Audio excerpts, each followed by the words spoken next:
बिस्मिल्लाहिर्रहमानिर्रहीम, अस्सलामु अलैकुम। मैं हूं करामत मुगल और मेरे साथ हैं सईद बलोच साहब, सीनियर जर्नलिस्ट हैं, सुप्रीम कोर्ट कर कहते हैं। सईद बलोच साहब, यही फैसला मुतवक्किल था? काजी साहब तो उधर ही बैठे हुए हैं, पीटीआई का केस गया, इलेक्शन कमीशन केस लेके गया, खिलाफ तवक्को केस को डायरी नंबर लगा, समात भी होगी, 2 दिन इतनी मुसलसल समात की गई कि टिकट जमा कराने का टाइम निकल गया।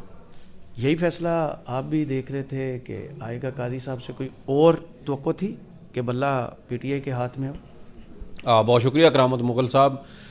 देखें, मेरी जो चीफ़ जस्टिस फ़ाइज़ ईसा के हवाले से राय थी वो मैं उनकी चीफ़ जस्टिस बनने से पहले ही बड़ी खुल के उसका इजहार कर चुका था। आज भी मुझे तो इस बात में कोई शक नहीं था कि ये बल्ला छीन लेंगे, लेकिन केस की समाअत के दौरान भी हमने कुछ ऐसी ऑब्जर्वेशंस देखी, इवन के चीफ़ जस्टिस की अपनी ऐसी ऑब्जर्वेशंस थी। मिसाल के तौर पे वो माजी के जो 2018 का सुप्रीम कोर्ट का फ़ैसला था जिसके तहत नवाज़ शरीफ साहब नहल हुए और उसके बाद उनकी पार्टी सेनेट इंतखाबात में ओपन बैलेट पर गई, तो उस फैसले को वो तनकीद का निशाना बनाते रहे।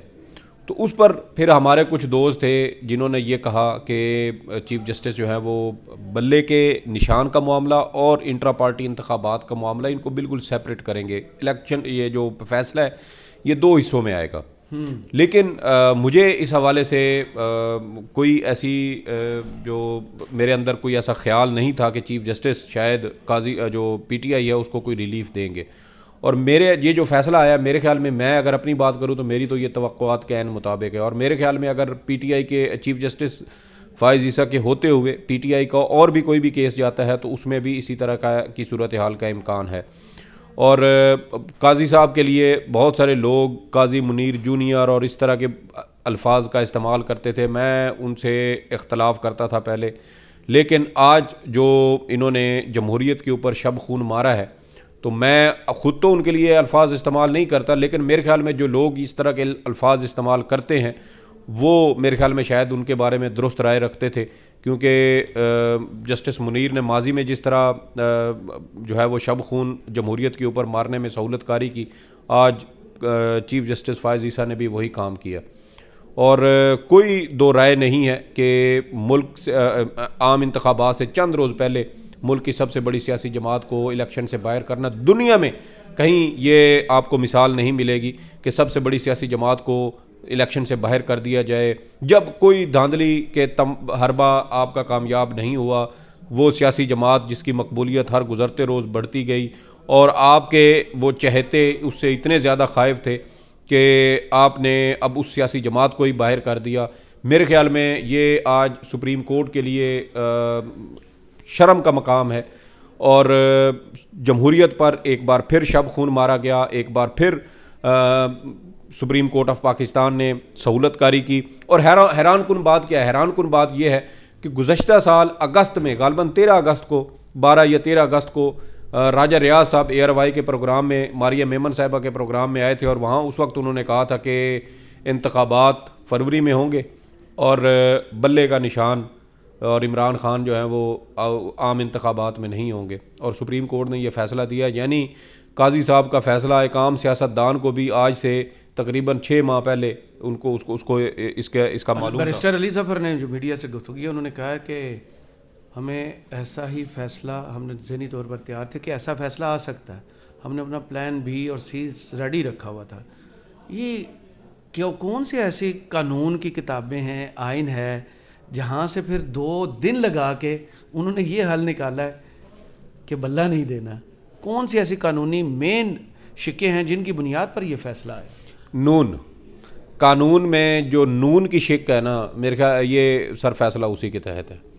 और अलमिया देखें कि चीफ़ जस्टिस साहब के नज़दीक पीटीआई के वो 14 अफराद जो पार्टी से जिनके बारे में पीटीआई का ये मौक़िफ़ है कि हमने इनको पार्टी से निकाला हुआ है, वो 14 लोग चीफ़ जस्टिस फ़ाइज़ ईसा के लिए ज़्यादा मोहतरम, ज़्यादा बावकार साबित हुए, बजाय उसके जो पीटीआई के 8,37,600 से ज़ायद रजिस्टर्ड मेंबरान हैं। ये 14 अफराद उन पर भी भारी साबित हुए। और देखें कि अभी पिछले दिनों जब ताहयात नहली केस का फ़ैसला आया तो उस केस की समाअत के दौरान चीफ़ जस्टिस फ़ाइज़ ईसा ने यह कहा कि किसी सियासतदान को आम इंतखाबात से या इलेक्शन लड़ने से महरूम नहीं रखा जा सकता। और एक सियासतदान के लिए ताहयात नहली का फ़ैसला कलअदम करार दे दिया और यहाँ पर एक पूरी सियासी जमात को आम इंतखाबात से बाहर कर दिया। करोड़ों वो वोटर्स जो PTI को वोट देना चाहते थे, क्या ये 14 अफराद उन तमाम करोड़ों लोगों पर भारी हैं? मेरे ख्याल में इस फैसले की जितनी ज़्यादा मजम्मत की जाए इसकी उतनी कम है। और काजी साहब पाकिस्तान की अदालती तारीख में एक ऐसा स्याह धब्बा अपने माथे के ऊपर लगा कर जा रहे हैं जो शायद सारी ज़िंदगी उसके बाद वो तेज़ाब से भी मुंह धोते रहें तो शायद ये दाग उनके माथे से नहीं जाएगा। लेकिन मलमिया ये है कि हमारी अदालतें माजी में भी सहूलतकारी करती रहीं, सियासी जमातों के ख़िलाफ़, जमहूरियत के ख़िलाफ़ शब खून मारने में ये सहूलतकार बनी रहीं और एक बार फिर ये शब खून मारने की इस वक्त भी कोशिश की जा रही है। और आप देखें कि PTI के वकीलों को आज भी सरजनिश की गई, बार बार सियासी सवालात किए गए। बैरिस्टर जो गौहर खान हैं उनके साथ आप देखें कि वो अदालत में मौजूद थे, उनके घर पर हमला किया गया, चीफ जस्टिस ने उसके ऊपर कोई नोटिस नहीं लिया, सिर्फ IG को कहा कि आप इनके घर जाएं और देखें। और दूसरी जानिब नियाज़ुल्लाह नियाज़ी को देखें, इतना जिच किया गया कि वो बोल पड़े और उन्होंने इल्ज़ाम लगाया कि मेरे बेटे से भी आप PTI से के बारे में सवालात करते रहे। यानी PTI चीफ जस्टिस के जो हवास हैं उसके ऊपर भी इतनी शदीद तरह से वो तारी हो चुकी है, हावी हो चुकी है कि वो सियासी, मतलब आपका क्या ताल्लुक मतलब बनता था कि आप हामिद खान से कहें कि आप चेयरमैन क्यों नहीं बने, आप कितने अरसे से पार्टी में हैं, गौहर खान बाद में आया, सेंटर बने, वो मतलब अली जो जफर साहब को आप सेंटर बने, कितने वोट मिले। जी जी। और देखें कि ये जो गौहर खान है ये एक आम वकील थे। एक आम वकील अगर पार्टी का चेयरमैन बना है तो क्या ये जमहूरियत है? क्या ये जमहूरियत है? या जो ख़ानदानी कंपनियां, बिजनेस कंपनियां बनाकर ये बड़े बड़े ख़ानदान जिनके ऊपर मुसल्लत हैं, काबिज हैं और जमहूरियत का नाम पर ये ढकोसला किए बैठे हैं, क्या वो ज़्यादा जमहूरी सियासी जमातें हैं? मेरे ख्याल में सुप्रीम कोर्ट के लिए अपने लिए ये शर्म का मकाम है। और मैं चीफ जस्टिस के अलावा उन 2 जजेस के ऊपर मुझे हैरानी होती है कि ये दलाली बोली, मैंने तो उनको मेरे ख्याल में ये जो जजेस काजी साहब के साथ बैठे हैं ना, ये मफाद परस्त हैं। मोहम्मद अली मज़र साबिक चीफ जस्टिस उमर अता बंदयाल के ग्रुप में थे, उनकी रिटायरमेंट के बाद इन्होंने साइड बदल ली और अपने मफादात को देखते हुए ये दूसरे ग्रुप में, काजी साहब के ग्रुप में चले गए। तो ये तो इन जजेस की मेरे ख्याल में कुल हैसियत है कि ये पानी के बहाव के साथ अपने आप को, अपनी राय को, अपने जो इनका एक माइंड है, आज़ाद माइंड, ये उसको तब्दील कर रहे हैं। और PTI को बल्ले से महरूम करना, मेरे ख्याल में इससे बड़ा जमहूरियत के ऊपर डाका नहीं मारा जा सकता।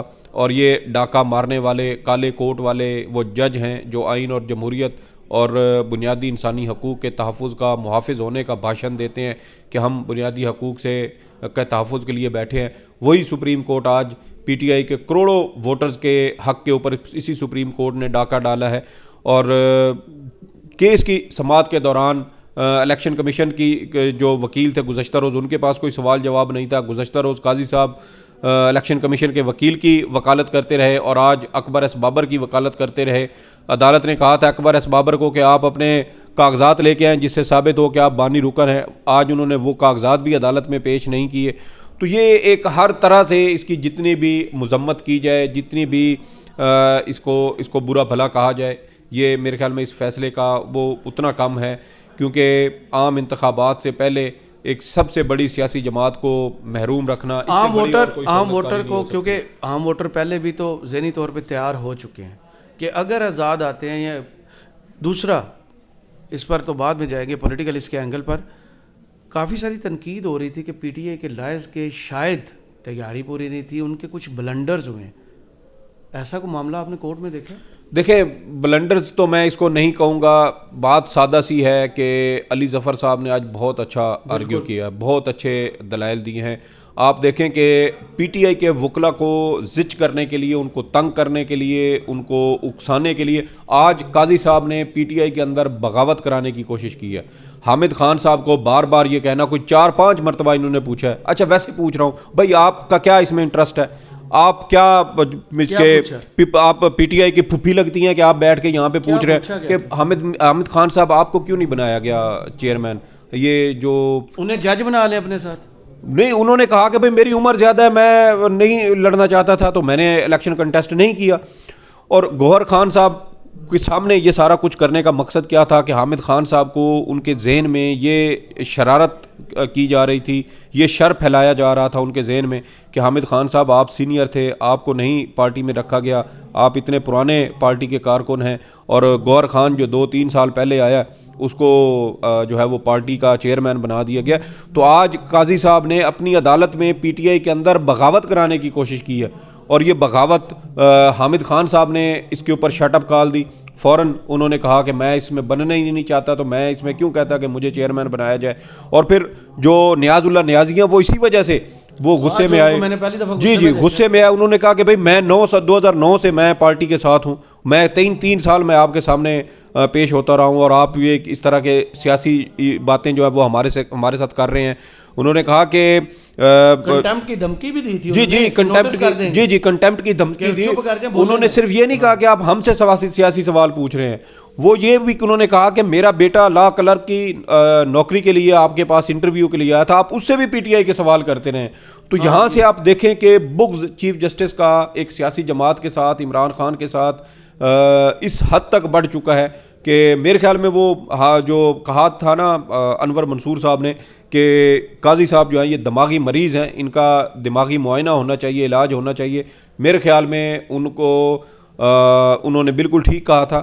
और जो शख्स पाकिस्तान की सबसे बड़ी सियासी जमात को आम इंतखाबात से पहले इलेक्शन से बाहर कर सकता है, वो मेरे ख्याल में वो कोई दिमागी मरीज़ ही हो सकता है जो ऐसी कोई बात। दूसरा मुझे बताएं कि हम बातें करते रहे कि सर्वेज आएंगे जिनकी बुनियाद पर वोटर्स को कंफ्यूज किया जाएगा, मायूस किया जाएगा।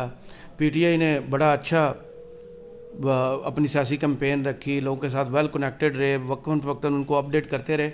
इस फैसले के बाद बल्ला नहीं होगा, हर हलके में आज़ाद उम्मीदवार की हैसियत से आएंगे, निशान डिफरेंट होगा कैंडिडेट के पास। वोटर क्या मायूस होगा, टर्न आउट कम होगा, पीटीआई की जीत और हार के इम्कानात क्या होंगे फिर? देखें, मेरे ख्याल में जो जज्बा या जोश और वलवला है पीटीआई के वोटर का, सपोर्टर का, उनके कारकुनों का, उम्मीदवारों का, वो मुझे तो कम होता नज़र नहीं आ रहा। और इससे पहले इतने हरबे इस्तेमाल कर चुके, इमरान खान को जेल में डाला, केसेस बनाए, सज़ाएँ दी, सब कुछ कर लिया। आप देखें कि जिस दिन इमरान खान गिरफ्तार हुए थे 5 अगस्त को, उससे अगले दिन खैबर पख्तूनख्वा में 2 तहसीलों के ज़िमनी बल्दियाती इंतखाबात थे, दोनों पीटीआई जीत गई थी। तो ये चीज़ें मेरे ख्याल में पीटीआई उससे बहुत ऊपर निकल चुकी है, और इतनी ऊपर निकल चुकी है कि अब ये चीज़ें कोई मायने नहीं रखती। हाँ, जहाँ तक उनके पार्टी सिंबल और आज़ाद हैसियत में इलेक्शन लड़ने का मामला है, तो उसमें मेरे ख्याल में ये ग्राउंड वर्क किया जा सकता है। 1 से 2 रोज़ के अंदर अंदर हर हलके के अंदर अगर ये जिम्मेदारी पीटीआई वाले दें, क्योंकि वो सोशल मीडिया पर बहुत ज़्यादा एक्टिव हैं, तो ये चीज़ें फैलाना भी कोई ज़्यादा मुश्किल नहीं है। हर पोलिंग स्टेशन पे हर सियासी जमात के अपने अपने कैंप होते हैं, और हर कैंप के लोग अपने जो वोटर हैं उनको बड़ी आसानी के साथ समझा सकते हैं कि इस हलके में हमारे उम्मीदवार जी हमारे उम्मीदवार के ये वोट है, ये सिंबल है, आपने इसके ऊपर निशान लगाना। तो ये कोई ज़्यादा मुश्किल मेरे ख्याल में नहीं है। और हौसले मैंने तो अभी तक नहीं देखे कि पीटीआई के उम्मीदवारों के या उनके कारकुनों के, वोटर्स के, सपोर्टर्स के हौसले पस्त हुए हों, टूटे हों। उसी तरह बुलंद हैं, इलेक्शन भी लड़ना चाहते हैं। आज भी गौहर खान ने कहा कि हम किसी सूरत आम इंतखाबात का बाइकाट नहीं करेंगे, अगरचा उनके घर पर हमला हुआ, उनके बेटे और बीवी को मारपीट की गई, और ये सब कुछ लाइव चल रहा था जब ये सब कुछ हुआ, लेकिन उसके बावजूद हौसले इनके मुझे तो बुलंद ही नज़र आते हैं। और 1-2 रास्ते भी हैं पीटीआई के पास, लेकिन मेरे ख्याल में वो भी बेकार साबित होंगे। एक तो ये है कि पीटीआई इंट्रा पार्टी ये जो केस है इसके खिलाफ इंट्रा कोर्ट अपील दायर करे, उसके ऊपर फिर बड़ा बेंच बनेगा, और मेरे ख्याल में हफ्ता 10 दिन इसके ऊपर मजीद ज़ाया हो जाएंगे, तो ये भी बेकार हो जाएगा। दूसरा क्या है कि हम रिव्यू में जाएं। जी रिव्यू में जाना चाहिए। दूसरा इसमें ये हो सकता है कि पीटीआई फौरी तौर पर 1 से 2 से 3 या 4 रोज़ के अंदर अंदर, 5 रोज़ के अंदर अंदर इंट्रा पार्टी इंतखाबात दोबारा करवाए, और जो शिकवे या जो एतराज़ात इलेक्शन कमीशन ऑफ पाकिस्तान के हैं उनको फौरी तौर पर दूर किया जाए, और उसके बाद दोबारा इलेक्शन की जो रिपोर्ट है वो इलेक्शन कमीशन को दी जाए, तो फिर ये एक हल है। लेकिन ये चीज़ें भी फिर कोर्ट आर्डर के साथ मशरूत होंगी, क्योंकि सुप्रीम कोर्ट अगर इस हवाले से कोई इसमें रिलीफ नहीं देती और इलेक्शन कमीशन को ये नहीं कहती कि आप इनको जो है वो सिंबल अलाट करें, क्योंकि कल से शायद इलेक्शन कमीशन बैलेट पेपर की छपाई का काम भी शुरू कर देगा, तो अगर वो काम शुरू हो जाता है तो फिर ये मज़ीद चीज़ें मुश्किल हो जाएंगी। जी ट्रेन मिस हो चुकी है, और पीटीआई के अगर आज़ाद हैसियत में उम्मीदवार लड़ते हैं तो फिर वो जो मखसूस नशिस्तें हैं वो भी पीटीआई को नहीं मिलेंगी, तो काफ़ी टफ सिचुएशन। और आज़ाद कैंडिडेट जो होते हैं वो अगर असम्बली में आते हैं तो फिर तोड़ने बहुत आसान होते हैं। बहुत शुक्रिया सईद बलोच साहब आपके तजिए का, कमेंट्स बॉक्स में ज़रूर बताइएगा। वीडियो आपको कैसी लगी, इजाज़त दीजिए, अल्लाह हाफिज़।